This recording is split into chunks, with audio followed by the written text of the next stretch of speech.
Bro, why is my dog in my Zoom class right now? I left my laptop open for 1 second, came back, and this dude had already joined the meeting. Teacher's like, "Nice to meet you, Mr. Barkington."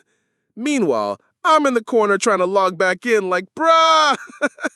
And the craziest part, he actually raised his paw like he had a question. Everybody's cheering him on. And then he got more participation points than me. Should I let him take over my next class? Drop a paw in the comments if yes. And don't forget to like, hit subscribe, and smash the bell so you don't miss the next crazy pet story.